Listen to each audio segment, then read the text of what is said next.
Okay, we're now live. This is Lewis, and I'm now live, and I'm feeling like, well, I don't know if I really feel like streaming, but I don't really know what I plan on doing because this is really stupid to admit, but I had to consult with my father the other day because he's the hardware expert in the family. Even if as it relates to computers, he's kept up to date to all the new hardware that's come out, and I don't bother because I'm kind of lazy and I don't really care much about hardware. But he has always kept track of the hardware, and I've talked to him for a little while now because I've been having some computer problems for a little while now, where my memory or my motherboard is going, and I'm not sure which. But I had my father take a look at that, and he says it's probably the motherboard, and this probably means because of the motherboard you have, uh, you're going to need to update pretty much everything. So, I went and did the math, so to say, and found out that I'll have to spend around $2,500, or not 2,500, $1,500 to update my computer with not the top of the line soft or the top of the line hardware, but with adequate hardware to do what I need to do. Um, and I just kind of sat there. And my father and I were talking about it because I need to get my vehicle repaired a bit as well. And he goes, you said to me recently that like you're really falling out of favor with gaming. Like, do you really want to spend $1,500 on new hardware on a computer that like you actively just are going to use for whatever he says blogging, but it's video stuff? Like, do you really want to spend $1,500 on a system where you don't even want to really play these games anymore? And I said, well, there's not much of a choice when I'm having a serious hardware issue, and I am now. It doesn't really seem to be getting much better. But the thing is that I see articles like the one I just posted. For those of you that have joined the stream and haven't seen, I just posted a quick video mocking both Life is Strange. Well, it's actually three people, or groups. It's mocking the developers behind Life is Strange, who created a sequel that was nothing more than a massive virtue signal. You have the virtue signaling press that has actually started to come out against Don't Nod and Life is Strange. And that was that article. And then the third party is me. The third party is me for being stupid enough to just still be around. You know what I mean? Not on YouTube, not on that, but just like paying attention to gaming whatsoever, because it's like this industry is in ruins. It is in ruins.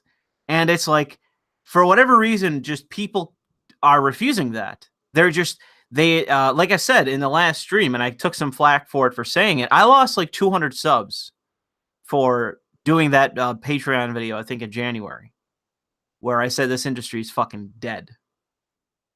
I had people tell me that that was inappropriate for me to say. Not that I'm necessarily wrong, even.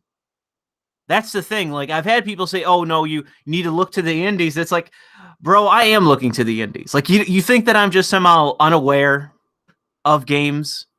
I just, it's just funny to me. I just think that people are, I've taken my head out of the sandbank and people are getting mad at me because they want me to stick my head back in. And the thing is, and if you check the description of that video, by all appearances in comics right now, if you've been paying attention to it, comics are actually going from being in ruins to trying to dig themselves out of the ruins. They're currently digging out their own industry out of the ruins. They're firing people. They're letting all these SJWs go. They're getting out of the position of where they were in ruins. Gaming is not there. And the reason why it's not in that position is because people buy endless sequels. Endless sequels. People just keep buying them. And unfortunately, because of that situation, there is never going to be a position where gaming reaches that Marvel level. It will never reach the level of Marvel Comics where it will be in rubble and they will have to start firing people. Gaming is never going to be there. It's just going to be millions of fucking people that just endlessly buy garbage sequels. So I take issue with that. I really do. Because I have people that say to me that I need to hold out hope, I need to change my position on it, or just freak out. You know, people that seems to be the big thing, is that people freaked out when I said that because they thought that I was basically lying the whole time, and it's like, no, I reassessed. I reassessed, and that's when I said really that there's not enough that's going to really pull me back to where I'm going to say, like, yeah, maybe now's the time to re-enter. Maybe now's the time to dip my toe back in the water. It's like, no, I don't see that coming. You know, somebody just said, how many exceptions do you need? How about 50 a year? How about 50 a year? Can we reach the point where it's 50 a year? I don't fucking think so. I don't think we'll ever reach that point. I think that it will be years before that will be the possibility. Somebody's saying that Far Cry 5 is and well, that's the thing, is Far Cry 5 was a game that actually got in a bunch of different controversy because of mixed messages that the game had. And there's a question that whether it's actually going to be a virtue signal or not. I would definitely say that from the outside looking at it, that there seems to be a serious amount of the game that does have like diversity for the sake of diversity. Because if you look at the demographics, and I talked about this a long time ago, but if you look at the demographics of Montana, which I believe is where it's set, it's not very diverse in terms of a state. So to have like such a variety of people in a single small town or a single county doesn't make a lot of sense. Doesn't make a lot of sense. And it appears to be just a virtue signal. But the question is it a half virtue signal and then the rest of the game is fine? Or is it literally just another, you know, Ubisoft is going full bore Mass Effect, or rather BioWare, and they're just going to have endless fucking virtue signaling in these games? It could be. There's a plenty of diversity for the sake of diversity in Ubisoft games already. So when you're already a half step in the door, nothing is stopping you from going the full way. Nothing. There is no resistance from you going just the same way as fucking BioWare, where you're incapable of producing anything that's not fucking shitty propaganda. It's not even fun. And that seems to be my biggest issue, is that people can point me to an endless slew of different games that are indie games. You know, even what is it? Deliverance. Kingdom Come Deliverance. The game is pretty rough around the edges. It's definitely not a bad game, but it's pretty rough around the edges.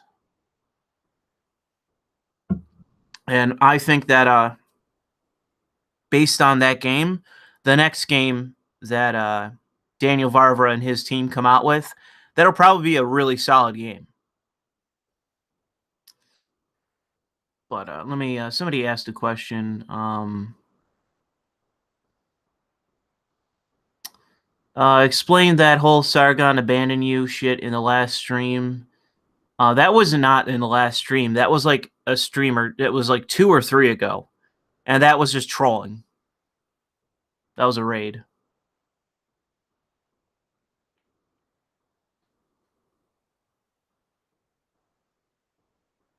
Hang on here. I'm trying to read shit.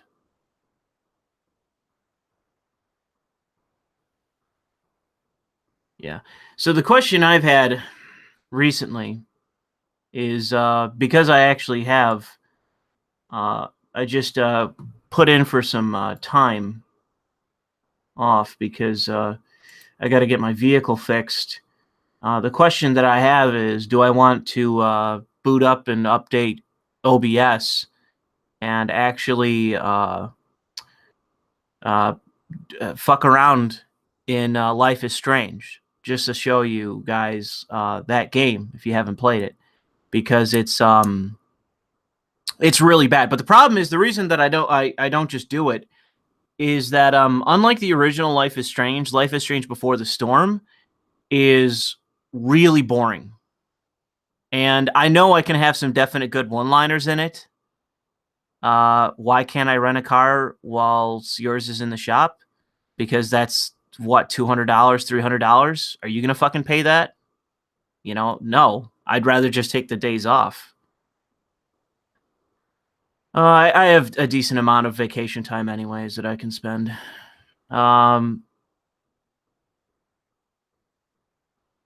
Did I hear about whoever and Brittany Pettibone being detained in Britain? Yeah, well, I mean, I've already told Sargon. I've already told what's his face, Dankula. I've told him multiple times that the lot of them need to get the fuck out of that country. You know, the UK. I know Dankula's in Scotland, but meaning specifically the UK overall, they need to get the fuck out of it. It's a fucking It's Venezuela in making, and it's not just economically. It's overwhelmingly culturally and socially. They need to get the fuck out of that country.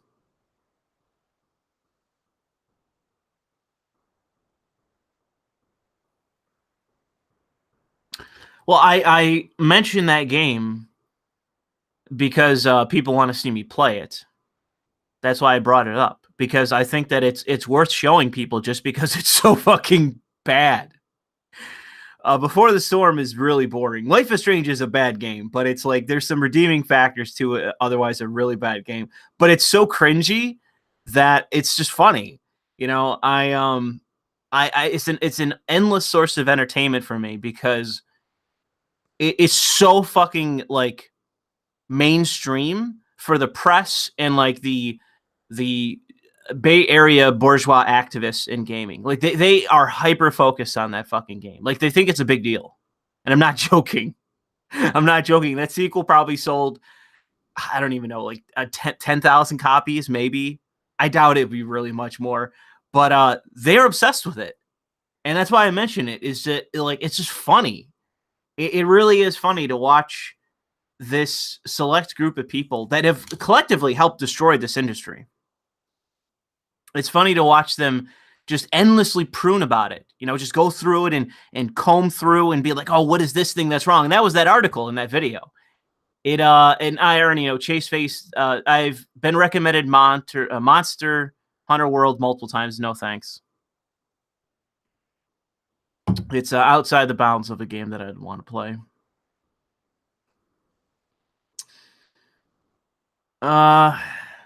It is. Someone said that Sensei says that it's so bad that you love it. Part of me does. That is the reason. Especially the new version of it. It's so bad. It's so fucking bad. Like I like I said, I just I wanted, like, I thought about it today at work. I was sitting there and I was working on a few reports, and I still have a few reports this weekend to finish. Ghost Recon Wildlands is not that great of a game. I played it. I even played it with friends. It's really not that fun. What was I gonna say? Oh, so I booted up Life is Strange a while ago. Not the original, but the Before the Storm. And I did it asking myself, can I make this into something that's streamable? Can I make this something funny? And I thought about it at work today. And I said to myself, you know, I would basically have to go out of my way to, like, essentially make myself a clown in order to highlight the boredom and the absurdity and the pretentiousness of the game. Like, I do think that I could make it fun and funny, but the thing is that I would have to be over the top to do so, simply because the game is so fucking boring. Like, you can rib it really easy. Like, I haven't played the third and the final episode, but I just know that, like, I really could do something with it. But the thing is that it's so bad that it's bad in a boring way. All right, it's a lot like the narrative game version of Dragon Age. And I was about to say Andromeda because so many people are saying in the chat, Dragon Age Inquisition. It's so fucking boring. Dragon Age Inquisition is a game that I couldn't do like on a stream because it would literally be 8 fucking hours of just grind. You'd just be grinding through that fucking game. It's so boring. No, I don't play League of Legends. I basically sidestepped that entire MOBA thing. I gave a couple a chance, but I sidestepped MOBA pretty much. It is easy to mock. It's just boring. Somebody asked a question. I skipped right by it, so I apologize. I didn't even get to see your name.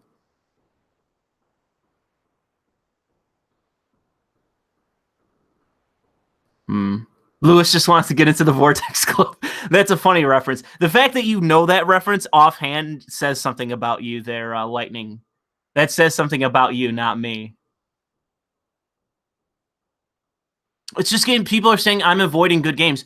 Bro, if I'm not into the game and I know I'm not going to be into the game, it's just going to be me paying $60 fucking for a game that I'm never going to finish. And I've done that many times before.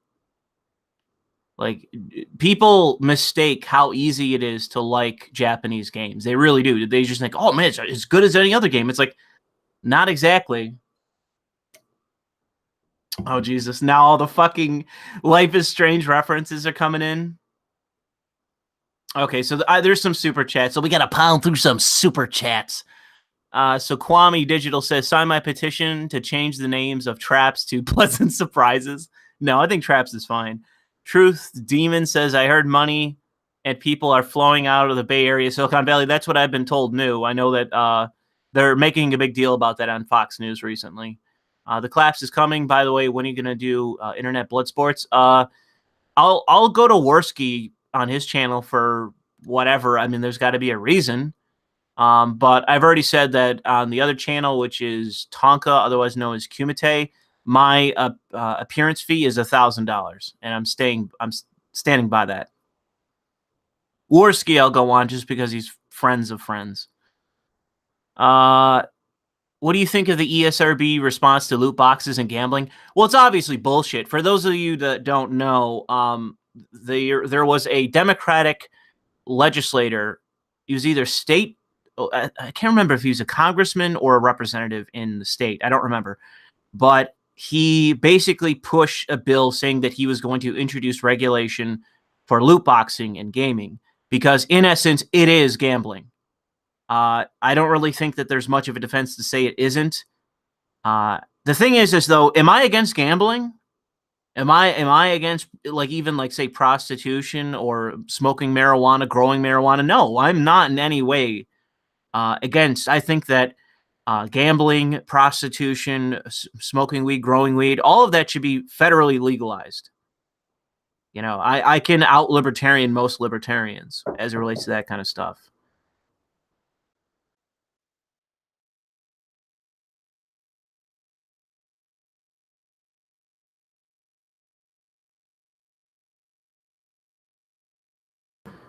Sorry about that. I was interrupted. So I have basically waiting for my parents to show up so I can talk to them. It's because they said, "Oh, we're gonna come over. We're gonna come over, and then we're gonna go out to eat." And I'm like, "Okay." It's like fucking 5 o'clock. They just showed up.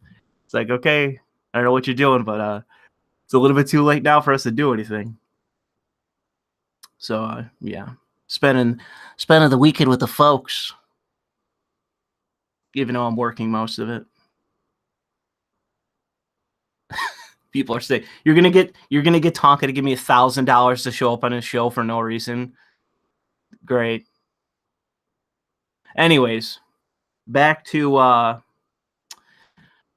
getting back to fucking the question as to the ESRB. So anyways, so this legislator pushes the idea of a bill and wants to regulate loot boxes as gambling. Because the thing is that if you're an adult and you're gambling, that's your choice. It's your money that you're risking. But the fact is that when it comes to loot boxes, those are specifically targeted at kids. They are targeted at kids. So it is a predatory business practice. Now, the thing is that the question is whether that is technically gambling or not. The fact that it is a random chance generator and they are hoping to get an outcome and the visual effects of it, especially, in my opinion, it is gambling. I think it's gambling. And I've seen a lot of people say that they consider it to be gambling too. And like I said, it's just a question of whether, that's something that should be regulated or not. Now, I do think that the industry has gotten completely out of control when it comes to predatory business practices. I do think that they've really pushed the line too far, and unfortunately, they do need to sort of get a check to their predatory practices, because this is hardly the first practice that they've done, but it is getting so bad that, such as with Battlefront 2, that it caused a massive controversy. The problem is that even with that controversy, EA didn't give a shit. They lost stock value over 3 days, like 6% of their stock value. They gained it back less than a week later. So, like, my whole thing of, oh, the collapse is coming, blah, blah, blah, blah. It's not. It's not. So, on the ESRB, they are a worthless organization. They are basically the CIA of gaming, where they're going to walk into the White House, into a conference room with Trump, and the representative, the bald cocksucker that runs it currently, that operates it, he's going to trip, and a bunch of studies are going to fly out, and they're all going to be the worst possible studies, and they're going to plop right down in front of Trump's face, and then he's going to go, okay, this is going to congressional hearings, which I do think is going to happen. I do think that currently that is going to happen, because I've seen several different things that say that there may in fact be congressional hearings on gaming again. And the fact is that the gaming as an industry is in the position where I think there can be a few things that happen where they just fall on their face completely and basically have regulation that's directed towards the Western industry, and they take a loss, and the ESRB basically goes away, and there's now a federal agency that regulates them. And that'll be their own fault. But there is also the issue of, and I can't believe no one's thought of this. There's a good chance, and this is how, if I was a cynical actor acting on behalf of the industry, this is what I would do. I would instead direct the attention of the government and of Trump and of congressional Republicans and state Republicans and Republican judges. I don't want to spoil too much for the video I have coming up, but and I'm questioning whether I want to work directly on that today and try to finish that up, or I want to just work on my work stuff and then wait, because Chris Raygun says he's going to do a video on it, and I might be able to use that in my own video as well. Because every day that goes by, there's a lot more shit that comes out that makes my video better. So I'm kind of hesitant to just either do the video or just wait. So we'll see how that goes. But the thing that could happen, and I do mean this could happen, is that the industry comes out and they basically take a play where they say, well, maybe it's not violent video games, maybe it's sexual video games.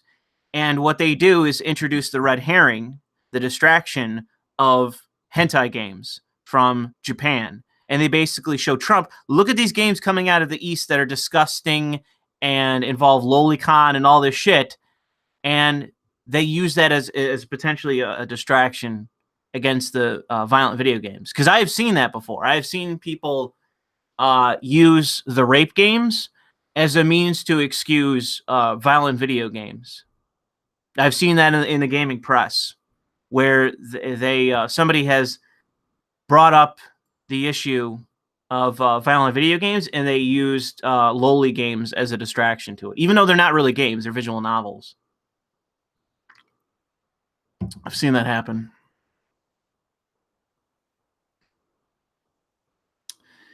You cuck, make a video on China. I saw your Twitter video. Nixon and Kissinger fucked us by getting the U.S. into mutually assured economic destruction situation with China and the Saudis. Not according to half the fucking people on Twitter. Seems to be a lot of fucking people on Twitter that think that the right way to figure things out is to basically conclude the states, basically end the United States, and then somehow China's not going to roll over us, and then we become China. In essence, we become a colony of China. Anarcho-capitalism is a joke. It's a retarded philosophy. It's a dogma. And there's a lot of people that got really upset when I talk shit about Milton Friedman. Because it's him. It's because of him and his economics and his strategy in economics for why we are where we are. And for whatever reason, I'm wrong to say that. Or I'm not even that I'm wrong, because I'm not. It's inappropriate for me to bring up. Us being where we are doesn't disprove his economics and make him look like a clown. It's just wrong of me to bring it up. Did you say that Justin Trudeau apparently said all videos reporting on whites being discriminated against in South Africa is hate speech? Also, South Africa whites being declined visas. I'm not surprised. I mean, that's the situation that we're in, or not really we're in, but they're in. Canada is in a position where they do. I mean, if you are a white refugee, you're probably not going to be accepted.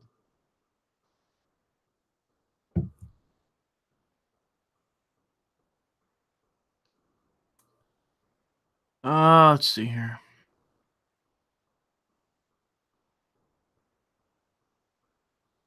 Oh, let me check. Okay, yeah.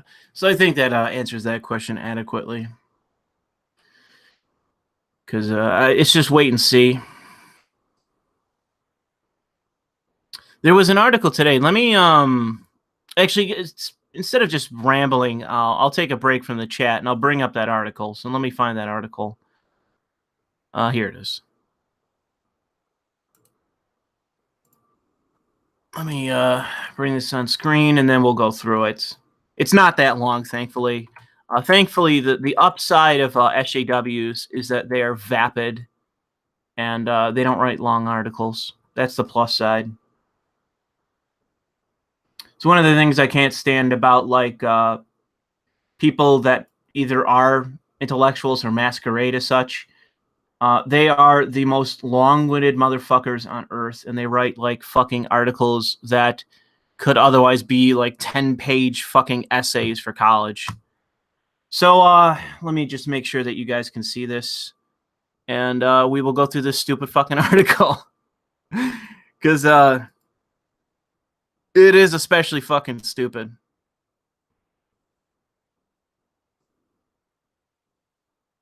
Someone says in chat, fuck it, let's become a vassal nation for China. We'll all be catamites for the Chinese IDC, and I'm not sure what that means. What's going to be funny is what happens to all the anarcho-capitalist, sovereign citizen fucking retard types that are in our country. You live in the ostensibly freest nation in the world, so you're gonna get fucking your shit destroyed if it was in another setting. Hold on, let me read this Truth Demon super chat. If you want to go to a backyard blood sports to fight some ANCAPs, I don't want to fucking fight them. They're fucking stupid. They're so stupid. It's just what do they expect to have happen? What do they see? The only actual credible response that I think I've ever received was yesterday by an ANCAP who was yeah, I want to gradually see this imposed.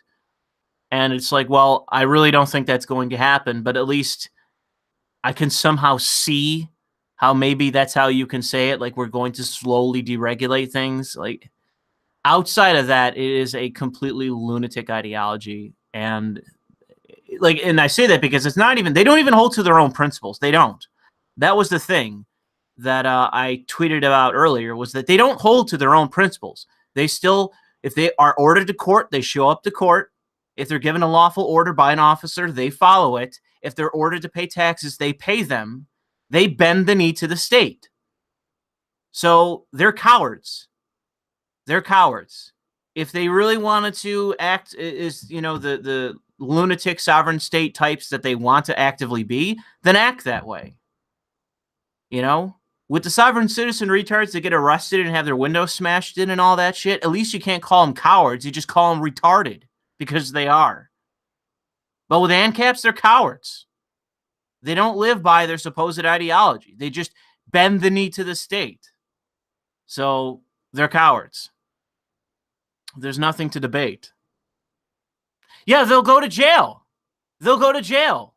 Because that's the situation they live in. They live in a state. If they want to actively live by their own supposed ideologies, they should. That's having the courage of your convictions. All right? They could move to another country. They could move to some destabilized country, or they could try to start their own. They could do that. There have some that tried to start some stupid colony somewhere. But instead, no, they live here in the freest nation in the world and act as cowards. Truth says, what did I do? I think that guy T is a nice guy there, Mr. Cassidy. By the way, stop saying nigger so much. Why are you saying nigger? Like, you're flagging the chat, and everyone's getting caught up in it. Stop saying nigger so much. That guy T is a nice guy. I think he has some crazy fucking beliefs, but I think he's a nice guy. Taco Liquor says that, and that the message gets fucking held back.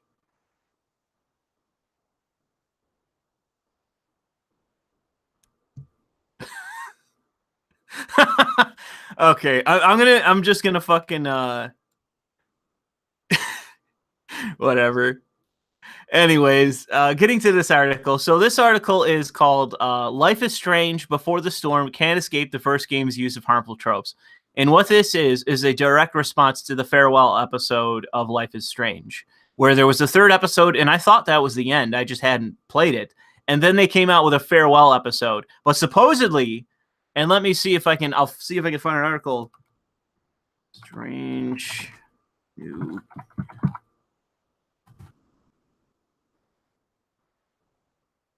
Oh, where was it? God damn it. Fucking hell. Okay, here we go. Found it. This is the rumor mill. Based on what Don't Nod is saying, is that there's going to be another Life is Strange game. I hope it's less boring than their fucking last one, so they can sell more than 10,000 copies to the fucking journos.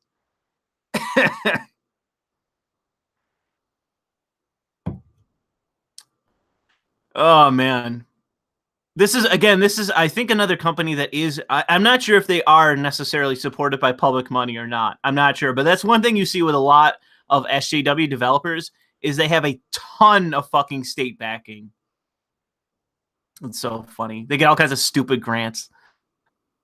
Anyways. So let's actually, there's spoilers in this, but who gives a shit? If you care about fucking spoilers, don't read this article with me. I don't fucking care about spoilers to this piece of shit. And I might wind up playing it on stream. I got to figure out what I'm going to be doing tomorrow in terms of work, because I know I have to drive a while. So it may be tonight. We'll see.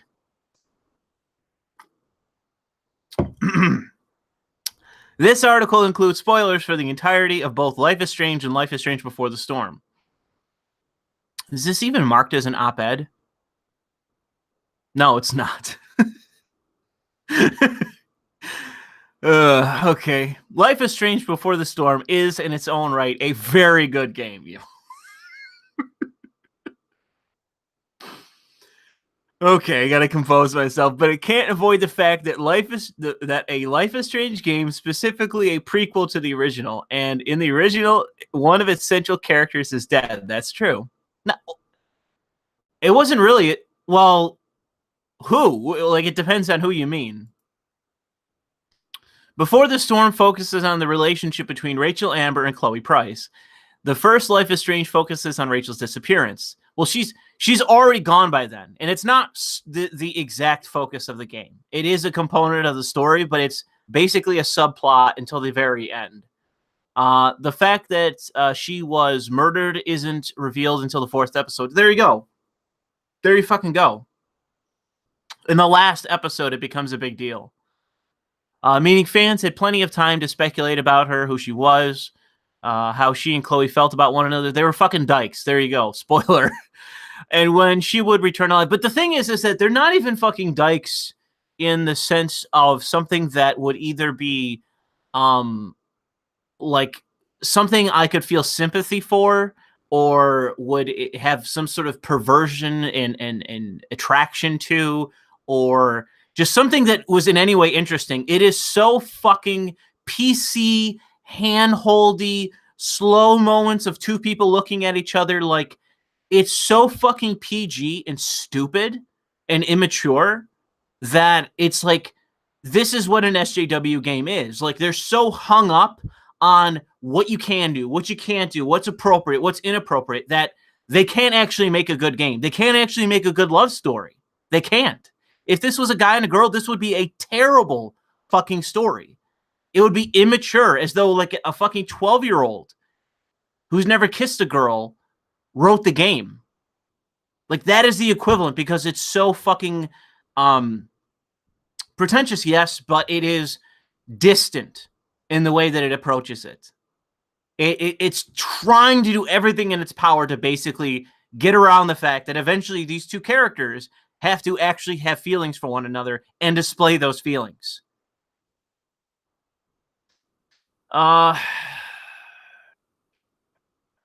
Meaning fans have plenty of time to speculate about who was felt about and when she would return alive. Well, she's not. She was fucking obviously dead from the first episode. But Rachel did not return. Instead, we are given a scene of Chloe sobbing over the body of the woman she loved. Or it was a crush, as far as I can tell. The first time that Life is Strange leaned on that trope known as bury your gaze. Oh, a trope, ladies and gentlemen. Meaning a concise means by which to give a character to give a character that is otherwise completely unlikable. Chloe is the worst character in the entire game. She and Max are both villainous characters. They are insufferable, unlikable, and act in so many different ways that are that of a villain. And that's one of the main reasons I wanted to do the original game, and I still may at some fucking point. And maybe that's what I'll do tonight instead. Instead of the fucking new one that's boring as shit, I'll do the old one. Because Max is a fucking villain. So is Chloe. They both engage in illegal behavior incessantly. They have ridiculous motivations that are incessantly self-interested and egotistic. And they're otherwise just terrible fucking vapid people. They're terrible fucking people, especially Chloe in Before the Storm. She steals, she trespasses, she destroys property. She does so much shit that is fucking illegal. And it's like, yo, she does all of these things out of some fucking ridiculous spite for the fact that her stepfather, is yet to be a stepfather, is the boyfriend of her mom, is moving in with her. That is why she lashes out. Because her mother literally found someone she's interested in, and he's more strict than her father when she was a kid. That's her whole fucking motivation for being such a twat and committing crimes. She acts like a goddamn fucking psychopath. Oh my God. And that's why I want to do the game. It's just funny. Just look at what they're doing, and you tell me why this is justified. I'm just picking people's pockets. I'm stealing money. I'm keeping money for myself. She even works for a drug dealer in the prequel. She works for a drug dealer and does a job from him to collect some other guy's fucking money that he owes the drug dealer, okay? Chloe is a villain. Chloe is a fucking villain. Max is too. They are not sympathetic fucking characters. Okay. And that's why they gotta do tropes like this, is to make them seem in any way sympathetic, because otherwise they are fucking psychopathic villainous characters. In which gay and lesbian characters are denied a happy ending. Well, fuck! I mean, what is a story then? What the fucking... It's like playing a game where it's supposed to... Like, what's the point? Is it just like this fucking nonsense fantasy... This narrative game where literally nothing fucking happens? There's no drama. There's no conflict. There's no, overcoming hurdles. There's nothing. It's just two characters that start at one position and end in one position. Like, only movies can pull that off, and that's with heroic characters that don't need to change. Okay? This isn't a fucking Dirty Harry movie. This isn't a fucking God. It's not Bruce Willis. It's oh God, what is the name of Bruce Willis's character from Die Hard? John McClane. This is not John McClane. This is not Indiana Jones. You need to give these characters reasons for us to find them likable or be sympathetic towards them. A good example of this in writing is Stephen Ogg as Trevor in GTA 5. Trevor is the most villainous character pretty much in the game. He is a rampaging psychopath. He is an unapologetic fucking criminal who enjoys living as a psychopathic, unpredictable outlaw. And yet everyone loves his character. Everyone loves Trevor Phillips as a character because he's so eccentric. And it's of a game that you're playing villainous characters. You're playing criminals. They do heroic things at times, maybe, but otherwise they're fucking villains. They steal for a living. They kill for a living. And with Michael's character, he's the perfect example of a character that is the living embodiment of the opposite of Trevor. Whereas Trevor loves being an outlaw, Michael is constantly trying to contain himself, but is otherwise a psychopath. He is a psychopath, and he enjoys chaos and violence. And just constantly is miserable because he's not doing what he loves, which is being chaotic and being in chaos and shooting people and stealing. Like, when you have a placid game with characters that don't change, that's not a good story. That's not good characters. But this is the whole thing. And this is why, like, I can't stand gaming. Is that none of this is about making a good story. None of this is about characters that you can be invested in. This is all about propaganda. That's what all this is about. Propaganda. Just doing what the ideology wants you to do. It's all this is about. You know? When you are so ideologically fucking if you're so seized by ideology that you are incapable of making a character sympathetic when her lover is murdered, and you fail to do that, it's because you are allowing ideology to put you in boundaries where you can only have a character that is impossible to make likable. If people can like Trevor Phillips as a psychopathic murderer, and you have a character that is supposed to be a hero that people are supposed to sympathize with, and it's impossible for you to even generate that feeling of sympathy, you fail as a writer. You fail as a game. There's no point for your fucking game to even exist. That's why when people say, I love to hate this game, I do love to hate this game. Because this is basically, this isn't ground zero, so to say, in terms of the first example, but like this is a carrier of the disease that is murdered gaming. This is the kind of shit that has killed gaming off. Because it's like you are so... like I'm searching for a good word. It's not even just having boundaries. Like you have allowed yourself to be chained to a wall. And on the other side of the room is good storytelling and good character writing. And you are incapable of reaching it because you are chained to the fucking opposite wall. And you have done that to yourself. And that's fucking a whole lot of gaming at this point. That's a whole lot of indie games, by the way. So spare me with the whole, oh man, just looked at the indie scene. There's a lot of this shit on the indie scene. And Anyways, denied a happy ending. The problem with this trope are two facts. There are relatively few LBGTP. Oh, that's bullshit. And those that do exist are disproportionately likely to end up dead. I wish there are plenty. I mean, I know how that sounds, but there are a lot of LGBTQ characters in fucking Dragon Age that I wish were dead. They're insufferable shit characters.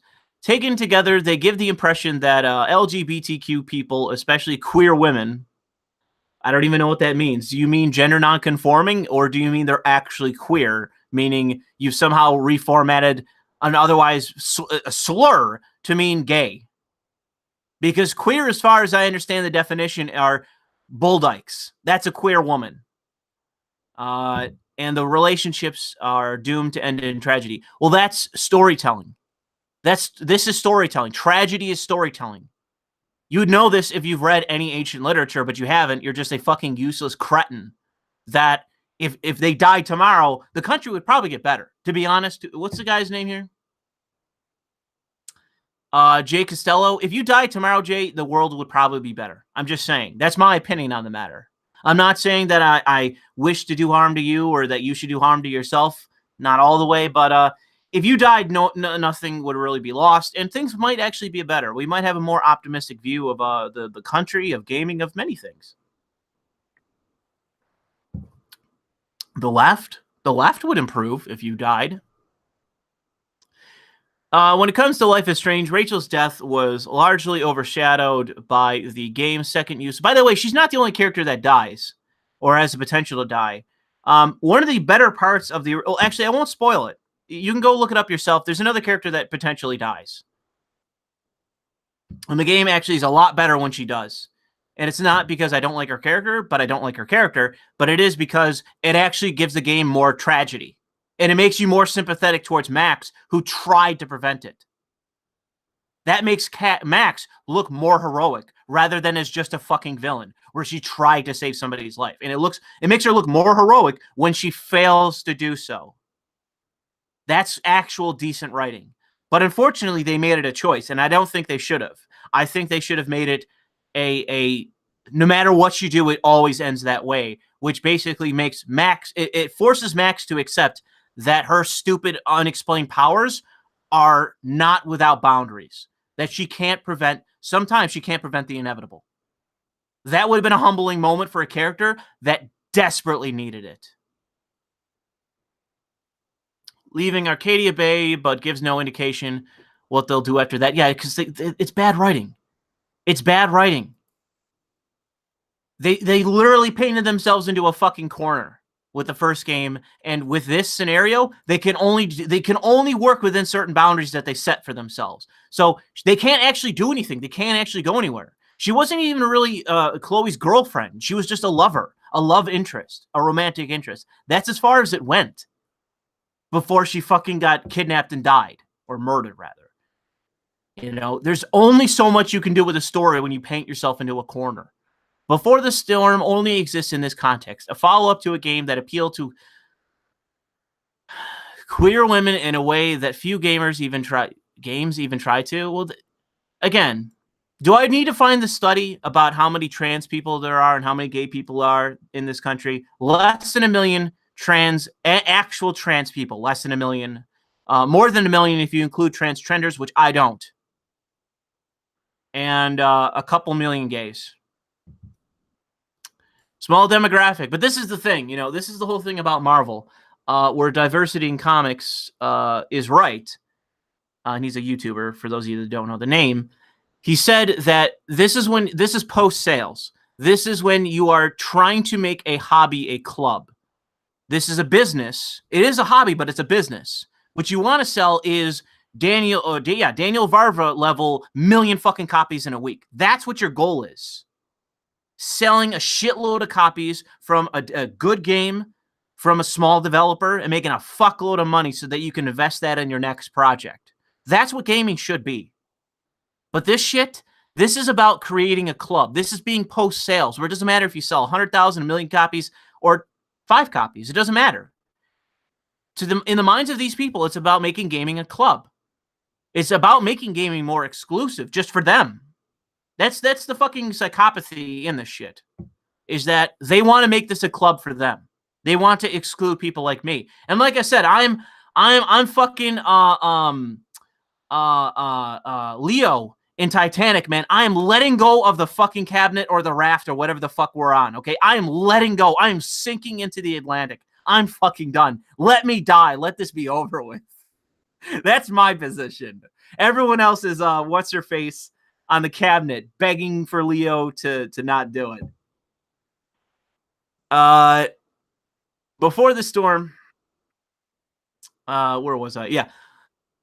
But that left many feeling disappointed through its use of harmful tropes. Ooh, I bet some fucking fat whores got fucking triggered. Not even whores. Well, maybe. Depends on them, really. But fat. I'm willing to wager that. Because that's one of the big things about queer. Is we're not talking about normal looking girls, normal looking even lesbians. I've interacted with some lesbians. Only 2 have been fat. And it's because they were bull dykes. They were fucking quote unquote queer. They were bull dykes. They don't look like women. They look like fucking a skit that oh god, what's his name? He's on CRT right now. Gavin McGinnis would mock. That's who we're talking about in terms of queer, where he says you're not overweight, you're dying. Those are the kind of women we're talking about. They also happen to be lesbians. Deck 9, what's Deck 9? Did an admirable job in telling Chloe and Rachel's story. What's Deck 9? What is Deck 9? What is Deck 9? Okay, Deck 9 is a company that has worked on... Okay, so they rebranded in sometime after 2013, and they actually made Life is Strange Before the Storm. Take a guess if this is a hipster corporation or not. Just take a fucking guess. Oh god. I didn't know that. So fucking they didn't even bother making the next game. Maybe it's because they're working so they are working on that vampire game. I forgot about that. So maybe they had Deck 9 they gave them their assets and told them to make the second game. Well, they did a bad job. It was a piece of shit. It was worse than the first game. That's what I mean.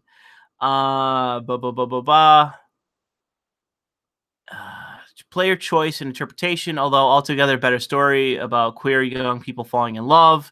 Again, you keep saying queer.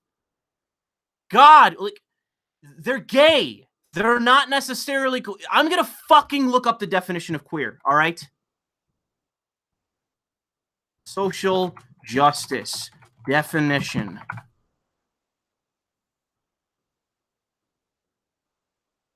Okay, so here's some definition from some fucking university. Okay, queer. A political statement as well as a sexual orientation, which advocates breaking binary thinking and seeing both sexual orientation and gender identity as politically fluid. I am right. I am right. You are not using this word correctly. I know this bullshit vocabulary more than you do. You're not using queer the correct way. You mean gay or lesbian. You know, you have to use this word. This is the specific definition. Look at this fucking accreditation. This is from a university's department on bullshit. Okay? This is what the fucking word means.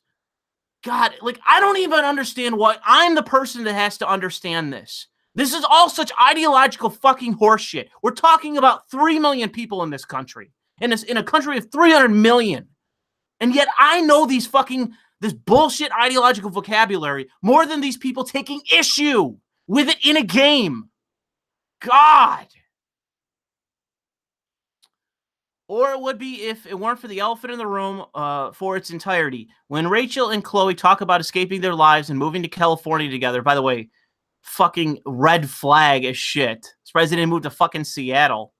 Or San Francisco. That would be a funny one. Which it's implied, by the way.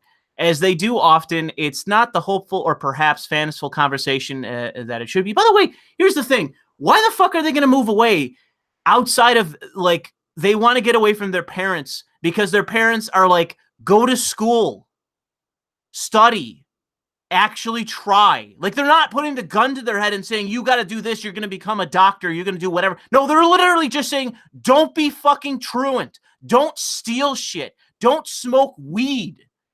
That is literally how dictatorial their fucking parents are. This is what I mean. These characters are not heroic. They are fucking villainous.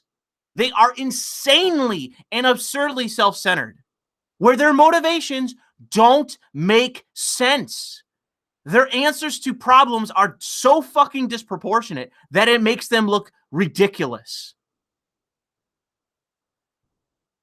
It's tragic because we know that it can't happen. When bad things happen to them, it just feels unfair because we already know that they suffer enough. That's the point of a tragedy, you fucking soy boy faggot. When they're happy, it's only a reminder that it will be all too fleeting. Yeah, that's fucking life, bro. That's life. I got a spoiler for you. We're all gonna fucking die. There's your spoiler. If you marry some fat whore who's willing to fucking suck your 2-inch dick because you're a balding hipster, she's gonna die, you're gonna die, we're all gonna fucking die. Love is always temporary. If you believe in heaven and all that fucking nonsense, good for you, but if you're a hipster, you probably don't. You became an atheist, you gave up on Christianity, and now you're a fucking progressive. You got rid of one dogma and you replaced it with one that's even more absurd. I've met plenty of good Christians.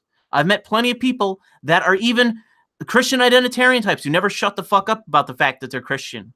But they're annoying. They don't want to take my rights away. They don't hate me because I'm an atheist. They don't try to hurt me or take my job away from me. You know, that's SJWs and the alt-right. They're the ones that fit the category of shitty people that just because they disagree with me, they try to harm me personally. Such are the constraints of a prequel, and the fact that Rachel dies doesn't mean that we can't explore her life. We did! It's fucking boring! She was a drama student and a self-centered bitch. That was her life. She basically hooked up with Chloe as an excuse to rebel against her parents, who were the nicest fucking people possible. Literally, you meet her parents, and her mom is a fucking feminist, and the father is a barely fucking conservative dad. Barely fucking conservative. He has like one saying that barely sounds conservative. I've met some fucking conservative fathers before, and this isn't it. Her father, Rachel's father, was mundane compared to some of the parents I had. My father's more fucking conservative and he's a fucking Union Democrat. What the fuck? Okay, I gotta stop getting hung up on this shit. Oh, God. Almost all of Before the Storm avoids drawing attention to Rachel's ultimate, and yet it's because of it's trying to make it look happy, even though we all know how it's going to be. Allowing players to become invested in her if they can personally overlook it, yeah, well, that's the whole point. And the thing is that there are aspects to this game that are at least mildly entertaining, like where the interactions that Chloe had with oh God, what's her name? She's the chick that I thought Max should have hooked up. Veronica. Either Chloe should have hooked up with Veronica or Max. And I think Max specifically should have hooked up with fucking Veronica. I think that's how this should have. Or is it Vanessa or Veronica? I think it's Veronica.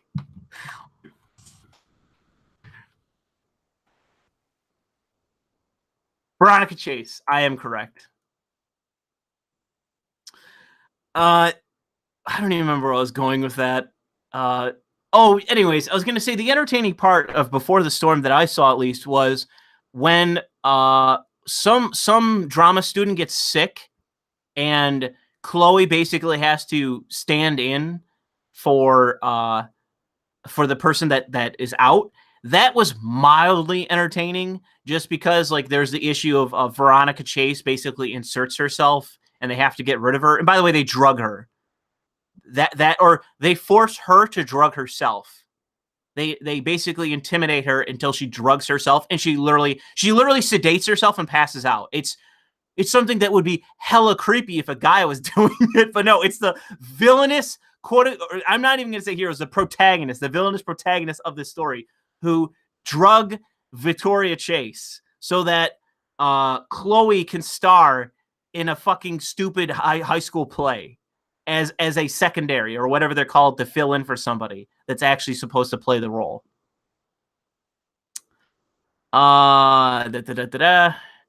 But after the credits roll, a brief cutscene plays. In the first half, Chloe and Rachel are joking around in a phone booth. They look happy. At one point, Rachel kisses Chloe on the cheek. This is then juxtaposed with a shot of Rachel's phone. Chloe's calling. She's called 17 times, and Rachel hasn't picked up. She can't pick up because she's in the background. We can hear her being abused by Mark. See, they shouldn't have spoiled this. They shouldn't have fucking spoiled that. In the lead up to her death. I called it from the first episode, but I think it's worth not spoiling because it's amusing to at least watch. The thing I can't stand, and it would be my criticism of that scene, not this scene specifically, but in the first game where you are basically in an underground rape bunker, is that the actor that plays Mark Jefferson, he's actually good when he's playing the teacher, but he's bad when he's playing the murderer. You know, you got to have the range of Stephen Ogg. That's how you are a good character. Or if you are, oh God, what's the name of that character actor from?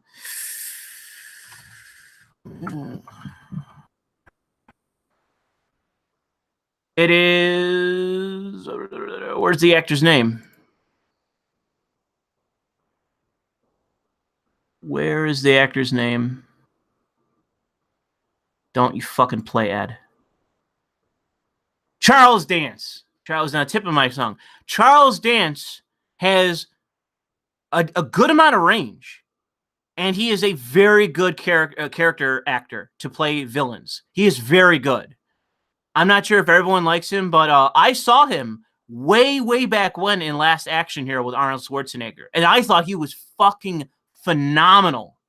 I thought he was phenomenal in that movie as the villain. Even though he's supposed to be a cartoonish villain, he was great.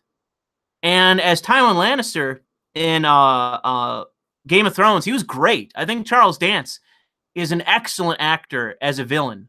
And the reason why he's an excellent actor is range. You can be the monotone, serious person, but you can elevate to the point where you can yell and be taken seriously.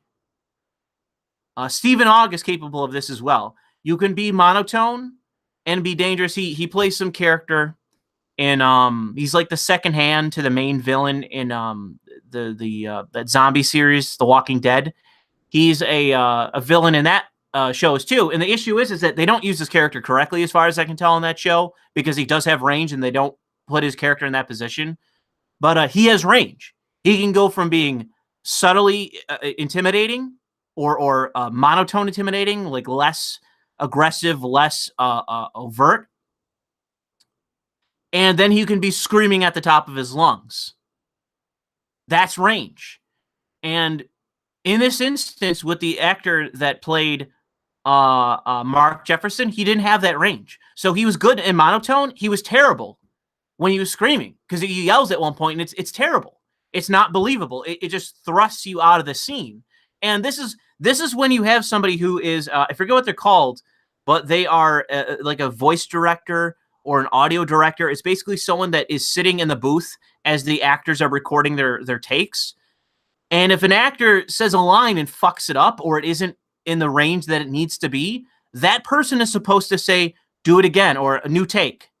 And then the voice actor does it again. And if that one's bad, you do it again. You do it again and again and again until what you want.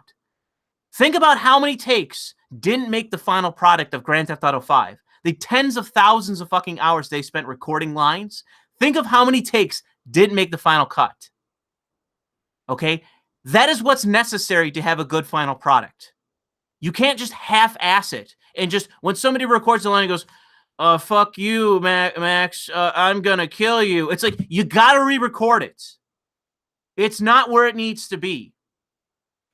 There's many games that are guilty of this. Good one. There's plenty of games that are guilty of this. I don't even really want to get into it, but there's so many games that are guilty of that, where the person in the recording booth that is in charge of whether saying you keep the line and you move to the next or you re-record it, there's not enough good people that know how to do that job. I don't care if it takes more hours and you have a deadline. You're not a fucking small company. You're AAA companies with $100 million budgets at times, okay? Re-record it and then get it right and then put that in the fucking final product. Because this scene was supposed to be fucking powerful, and it fell on its fucking face. It was supposed to be the climax of the game. It didn't work. You know, this last episode of the first game was not good. It was not good. It was rushed as shit, and you didn't do it in the way that you should have. It didn't work. It wasn't impactful, and it could have been actually impactful. I do think that. The problem is that they rushed it, and they don't have enough fucking talent at that studio.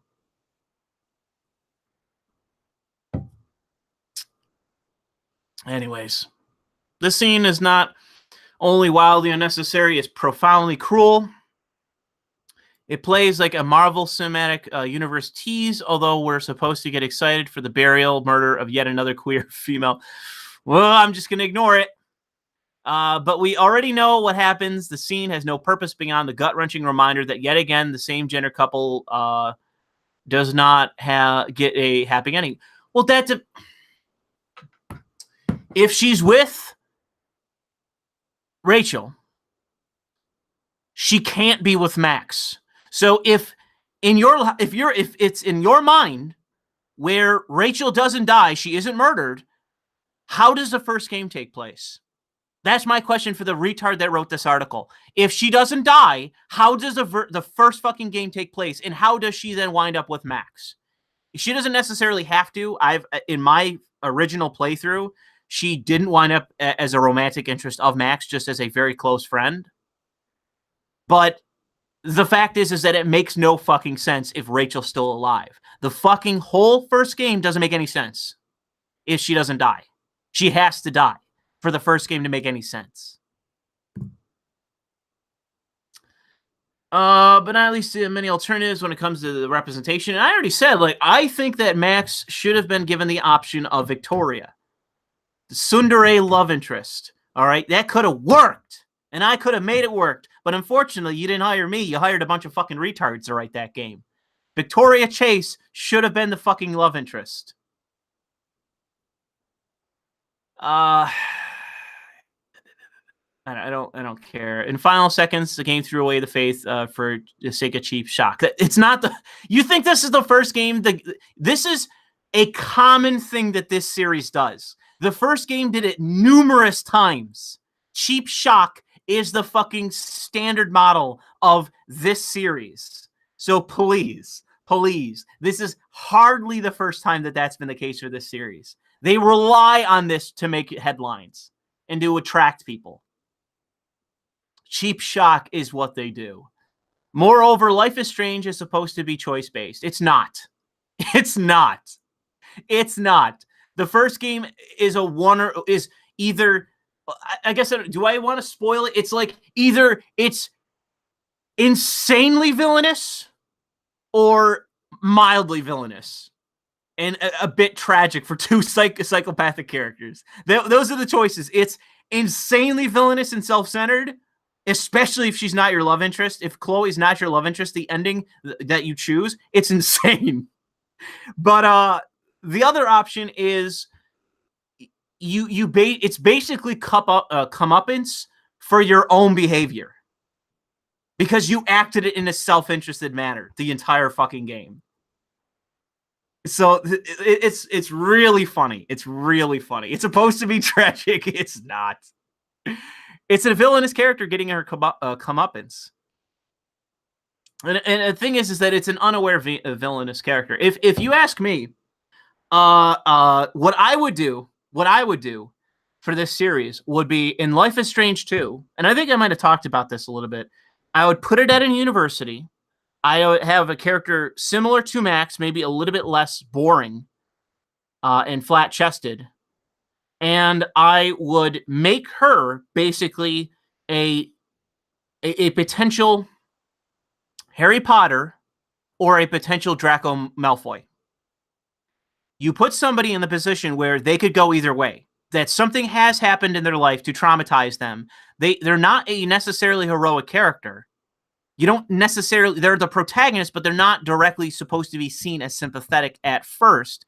And it goes one of two ways. You either become an immense hero or you become the villain.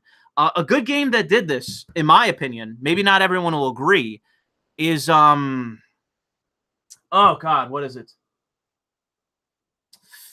Second Son, Infamous Second Son. That's what it is. Infamous Second Son, in my opinion, offered the dynamic of going one way or the other. You were in tragic circumstances. You weren't necessarily an immediately sympathetic character. You definitely appeared to be someone that could go either way. And you were given one of two choices.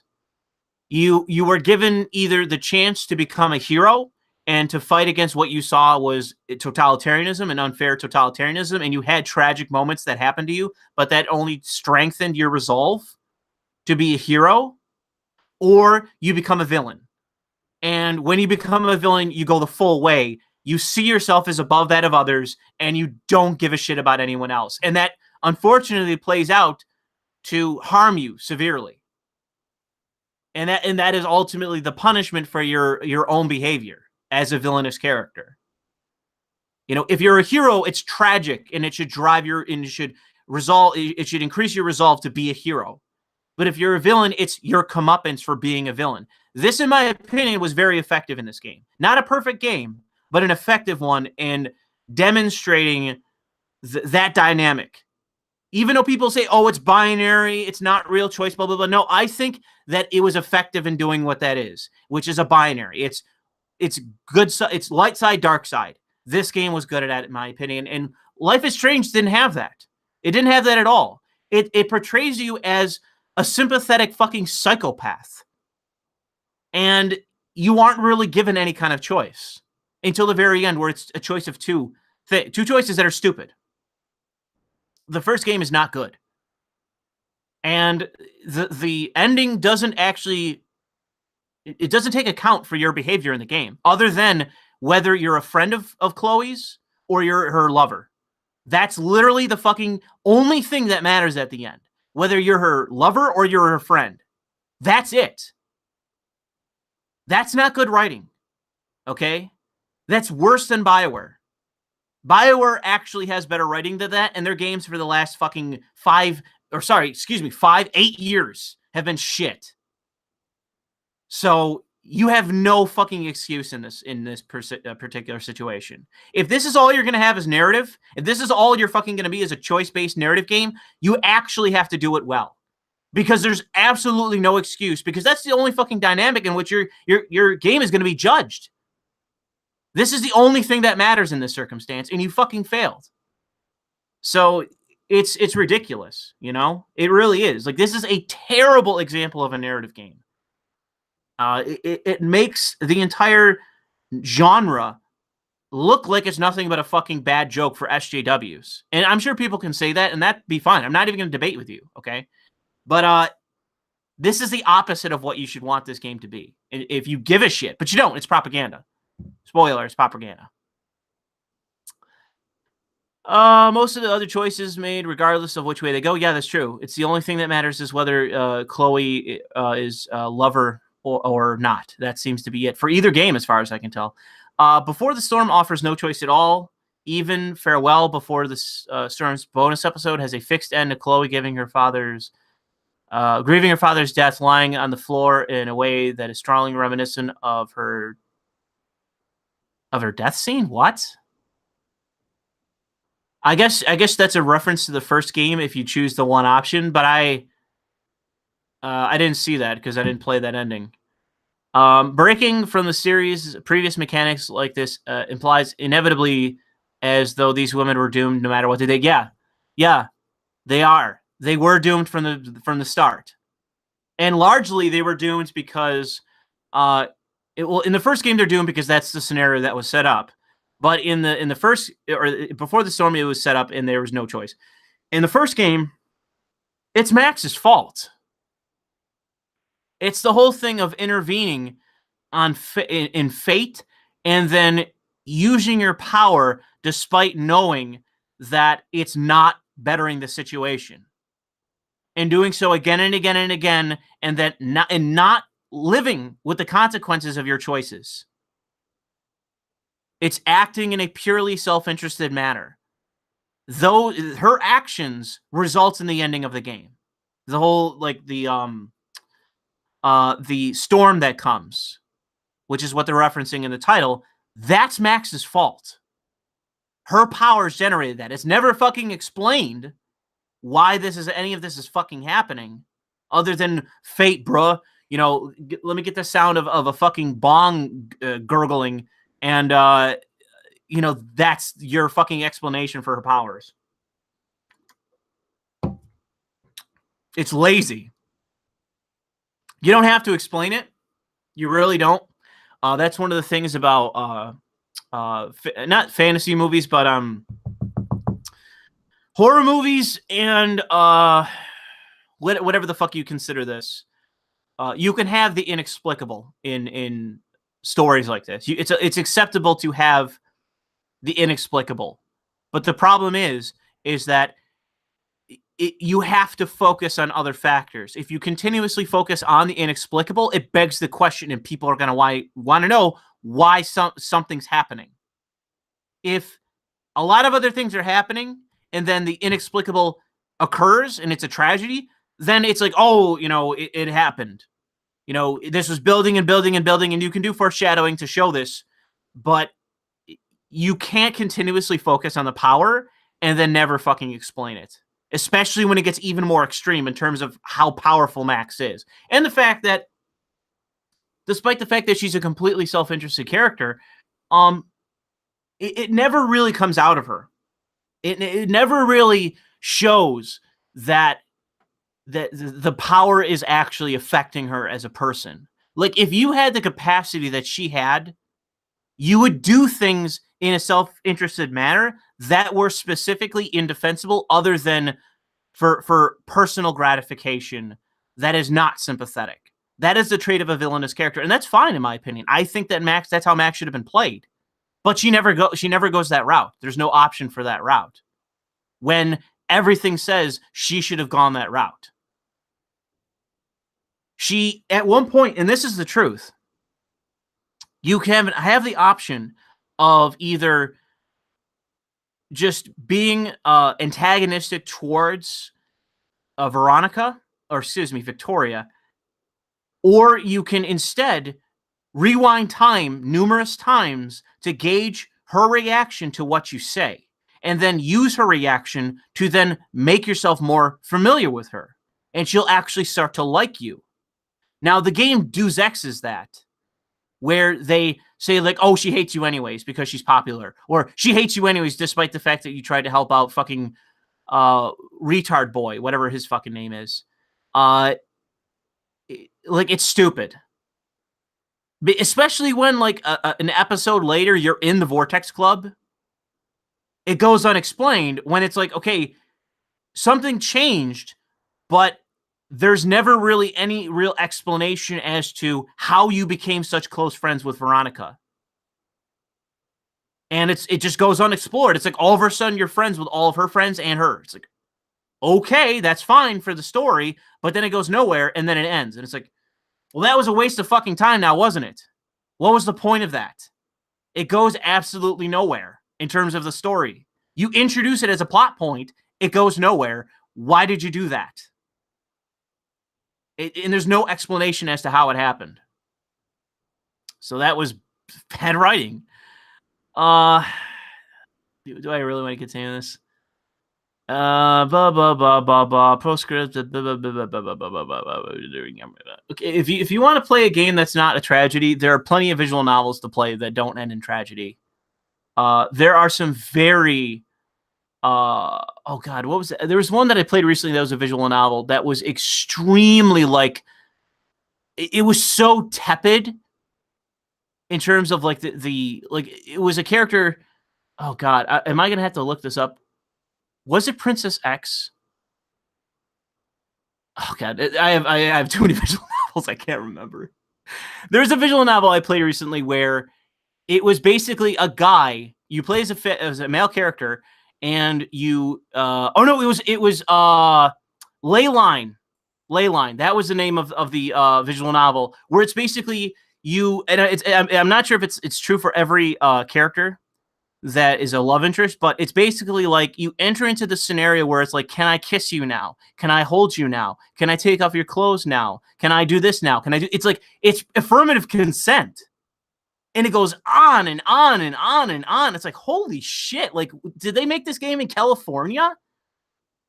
It was ridiculous. It's like it was like the polar opposite of oh God, Shiny Days, the visual novel, where sex is just fucking instantaneous half the time, where it's like you have a character who drinks like some sort of Japanese concoction to stimulate her libido or whatever, and you as the protagonist see her in a garden, and basically you're hiding with her for some reason. I can't remember why.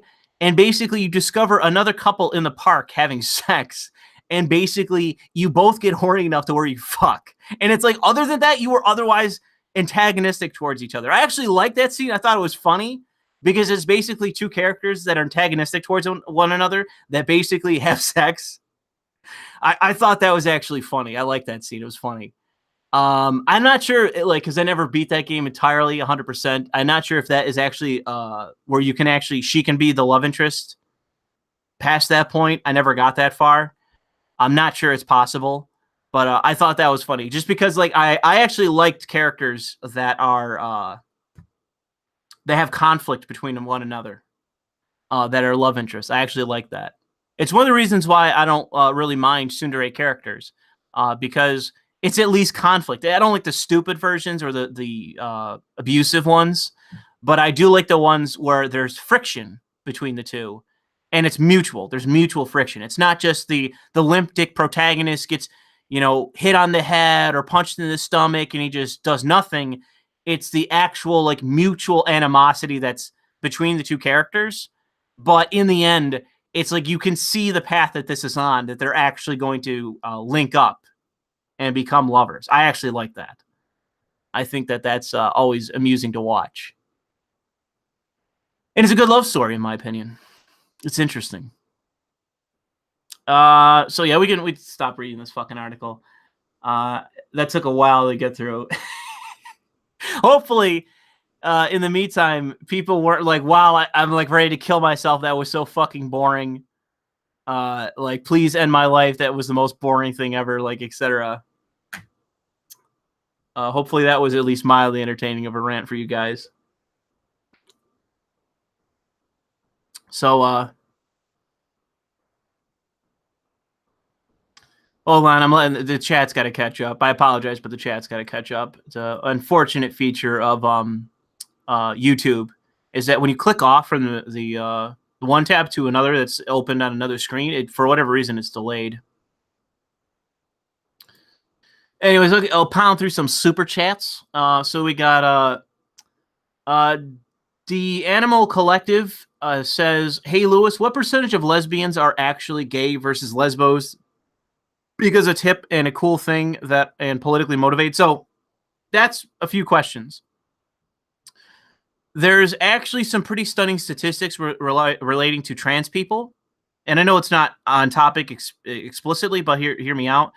There's actually a decent amount of evidence that says that transgenders is an absolute real thing, and that once they hit a certain age, right around usually 18, I think, they stop being trans. They just default back to whatever gender they actually are. With lesbians, I know that it actually is something that I'm not sure what it's called. It's not political lesbianism. That's something else. But they're like women at a young age are more promiscuous. and are more, and this has been studied. I'm pretty sure that this is something that I can prove with the facts if I looked them up. That women statistically are more likely than men to engage in homosexual behavior, but not actually be gay. I believe that's actually been proven. I don't know. I think it's just the women hit a certain age and they want to experiment. You know, they want to act in a promiscuous manner, and it's a matter of proximity, or not proximity, proximity, however, however you say it, to others. You know, if you are dorming with another girl in college and you find her mildly attractive and you think, you know, maybe I want to experiment with this, like, because I'm not sure, maybe it happens. Maybe she's thinking the same thing. You know, I was too busy trying not to fail and, you know, ranting about politics in college. That was my focus, was debating people, arguing politics, eventually getting into the assembly at my alma mater, and you know, just obsessing over politics. You know, love happened my sophomore year and only my sophomore year. After that, it wasn't really anything. That's really been my downfall of universities. I got too autistic in the politics. I should have I should have chased pussy a bit more. I really should have. I had a few opportunities and I blew it. Does the soy boy even Shakespeare? Right. And like with Shakespeare, obviously, I mean, I've read a decent amount of that, and yeah, there's a ton of tragedy in that. But I always default to Greek literature because tragedy is treated as something that is entertaining. It's not just, oh, this is tragic for the sake of making you feel bad. It's like, no, this is supposed to entertain you. That's what I like about Greek tragedies. It's supposed to be entertaining. Nicholas says, or no, that was the previous. The CC says you're up your own ass. Medicare was right. Okay, so what? I don't. Thanks for the money. I don't even know what you mean. Was this about me saying some shit about anarcho-capitalists earlier? Is that what this is about? Thanks for the money. Anyways, Bazinski says poor movies, poor writing, Deus Ex Machina, and Harvey Weinstein. Yeah, that's pretty much Life is Strange. That sound. Are you Bazinski? Are you saying that that's Life is Strange? Because that literally is Life is Strange. One of the characters is pretty much more aggressive. He actually, you know, he's like Bill Cosby, if you believe the allegations. Will I live stream a Let's Play of Detroit? See, here's the thing. Here's the thing. Okay, I know I've said a lot of shit about gaming. I am not sold on Far Cry 5. I've had a bunch of people say, "Oh man, I'm excited, Louis, are you going to buy it?" I'm not sold on Far Cry 5. I think people are reaching when they say it's going to be an SJW game. I can't say that for certain, but I'm not sold on it yet, even though, like, I do like the Far Cry games.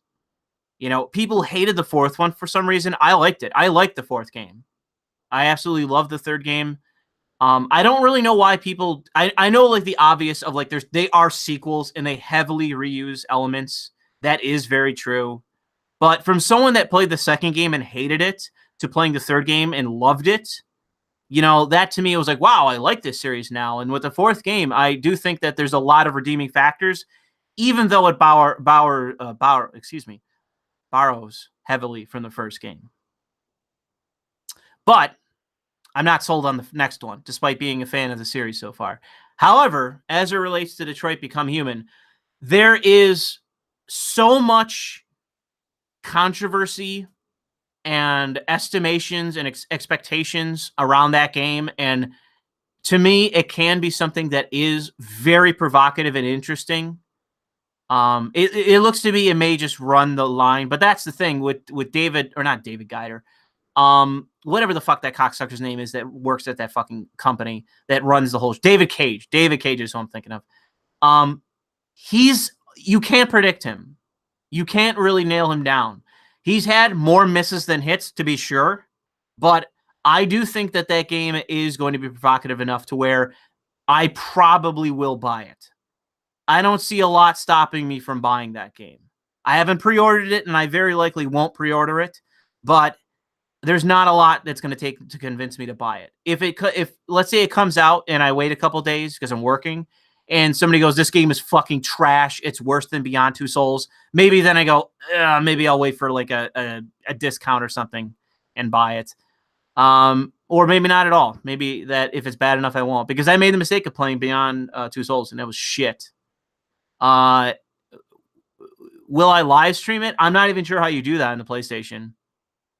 I mean, I've been told it's not hard, but I don't know how to do it, and I'm being honest about that. I barely know how to use OBS.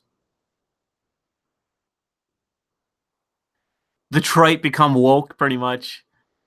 The first Far Cry is really good. Have I played that? No, but I was over a friend's house. I was probably 11, 12, maybe 13, right around that age, and I was over a friend's house, and he was playing it on. Was it the original Xbox? I don't even remember. It might have been the original Xbox, but I saw him playing that, and it looked good. So, but no, I haven't played it. But I don't agree that Blood Dragon is the best Far Cry. I don't agree with that. It's funny and gimmicky, but you know. I love Far Cry 4 more than 3 for the mere fact that I could turn off those gathering animations. I'm not. Do you mean like when you're gathering plants or something, or getting pelts from like animals? I think there's a lot about the fourth game that makes it good. I think visually, the fourth game is fucking unbelievable. I don't think I've ever played a game like that one where the color is just, it's not necessarily overwhelming, but it just stands out, in my opinion, to so many different games. So many games, and even the third game was very, very gray, very dark, dirt and green. But in the fourth game, it's actually very colorful, and I really appreciate that. I think that the fourth game stands out in that way, even though it has other sides that are less than great. Primal is dog shit. I am not. I'm never gonna play Primal. No, thank you. That looks like absolute crap to me. I play Far Cry to fucking shoot shit and go up the same towers over and over again. That's why I fucking play Far Cry. I'm not doing it for fucking Ice Age bullshit. So I mean, if somebody wants to email me and literally explain to me slowly how to stream things on a PlayStation 4 or Xbox One, I have both and use both about as frequently. I mean, I use the PlayStation 4 not routinely, but irregularly. But I don't know if I've booted up my fucking Xbox in like a year. I sold like every game I had for it because like I'm never gonna fucking play these things again. All right, I gotta catch up, get those pelts. I know I got another super chat.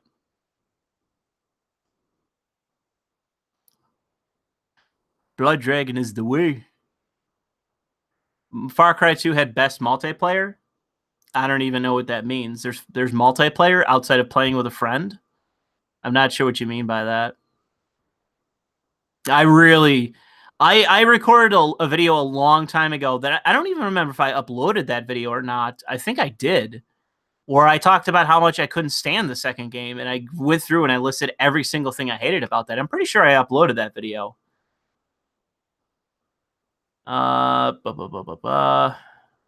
What's your email, Louis?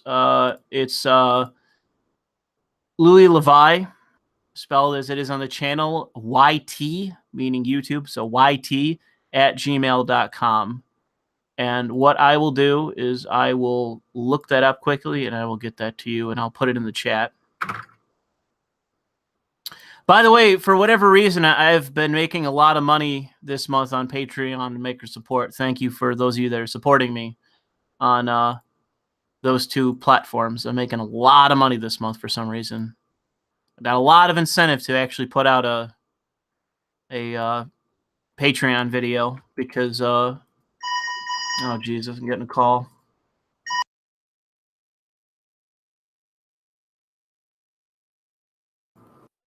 All right, that was the call for me to head out, so I'm gonna wrap this up. So give me 1 second. I'm over here trying to get my fucking email, like I'm an old lady. Jesus. All right, where's the chat? Let me post this in. All right, that is my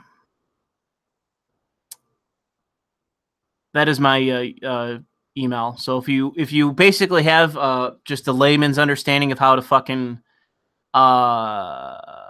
stream on like PlayStation or Xbox, either one.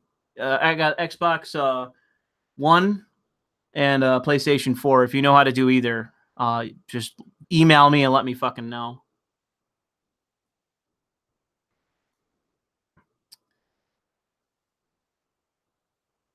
Let's see here. You should put that in your about page. It's on my about page. It's there. It's there. Okay. So there's another super chat. Jim is an anarchist, probably stirs up chaos online, talks about how hierarchy and leaders mess shit up, and says dog eat dog world is better. I've been told by a whole bunch of people that Jim is basically just I don't even want to say drama whoring because it sounds different than what it is. Like, Jim is essentially drama whoring for the sake of his own entertainment. Like, it's not even for money. It's just for his own entertainment. So I've had a few people contact me about this, especially after that stream I did with him. And they basically said, like, you really shouldn't bother anymore with him. And that's unfortunate because I've argued with people. Like, I don't, it's a matter of whether Jim appreciates this or not. I'm sure he doesn't.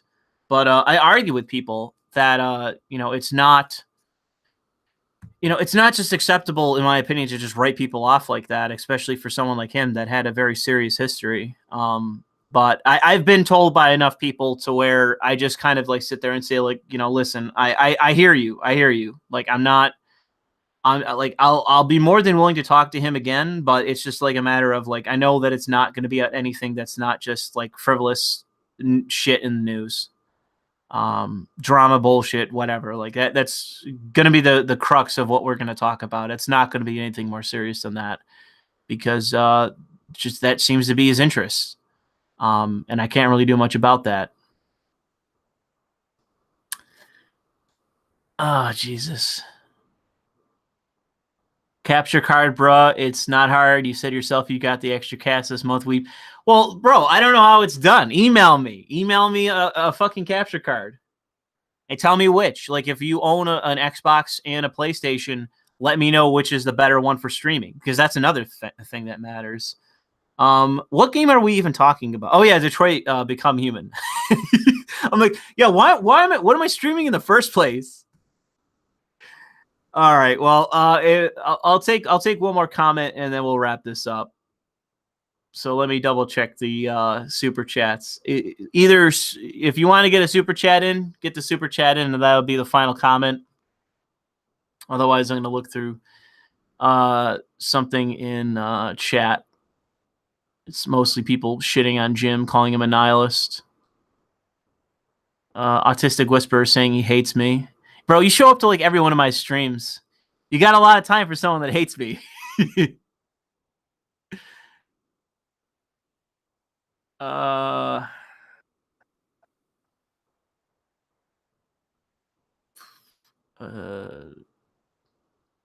Yeah, he was unnecessarily hostile to me.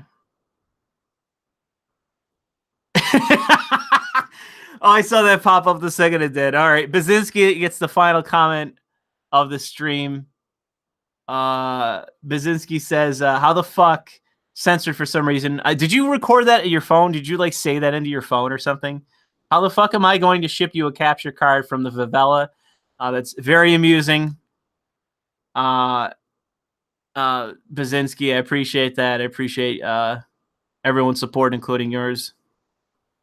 Doing very well on and it's surprising because the videos that I put up recently, they've been going a little bit down in the numbers, and that's a bit odd. Like, to watch my videos sort of like going down in terms of the activity rate is a bit weird. It's like, oh, that's concerning, but it's like then at the same time, my my maker support and my Patreon are both up for like 2 months in a row, and it's like I'm not sure what's going on here, but so long as I'm making like more money, I'm pretty sure that's a good sign. I'm pretty sure that means I'm doing something good when people are like, hey, you know what we need to do is give Louis more money. That sounds like a good thing to encourage him. Yeah, I know, Baczynski. I know. You're not the first Brazilian person. Like, I had somebody that was Brazilian that actually, like, they talked to me, like, they sent me something in Portuguese. So I get the feeling that they're legit. Because I was like, yo, I can't read this. Like, oh, I'm sorry. I'll get you a new article. Because they sent me something about Brazil. It wasn't you. It was somebody else who listened to me talking about you being in Brazil. And, yeah, Brazil is basically, like, I don't know. Like, it's something that I think in like 100 years when it's fully developed, that people are going to look back on and look at like Brazil and be like, yeah, you remember when Brazil was a developing nation and was like fucking horrific? You remember that? I do think that that's going to be Brazil. Brazil is going to be a case study in like what goes wrong when you're trying to develop a nation. And that's nothing against those trying to develop it necessarily or invest in it. But it is a statement to say that like the politics there are obviously fucked up. And they need to, step up the development a little bit more to not be so lopsided. There's an argument about capitalism and uplifting people, and that it may take time to actually be able to afford like a social safety net and protection for everybody. But I do wish that Brazil was in better condition than it is, and I hope that the time between it's developing to when it's developed is very short. I really do genuinely believe that. And I, even as somebody that's a nationalist and not super empathetic or what have you, like I see what happens there and I say to myself, like, wow, I really wish that weren't the fucking case. Things like Venezuela to me are abstract, but I look at Brazil and I go, wow, like that's a country that's in the midst of actually becoming like a real potential, but it could be like a nice version of India, basically. Developed nation that's actually nice. I do think it definitely has that fucking potential, but man, it's got a lot to sort out. Baczynski says it's a shithole, but you're thankful for the support. Yeah, no problem, bro. But anyways, I gotta take off. I hear my fucking cell phone ringing in the background. I'm pretty sure that's my father. I gotta get out of here. I gotta leave. So I appreciate everyone for staying by. I'll see how long I'm gone to see if I'm gonna do anything else tonight. But I appreciate everyone that stayed by or that joined the stream and sent in a super chat and followed through. And we got a lot of people watching. It's 230 people watching. Good for just random stream. All right, thanks guys. Thanks for stopping by, and I hope you enjoy the upcoming video that I'm going to do. And probably not today, but it's going to be worked on soon, and it's going to be spicy. And before I'll go, I'll give you a final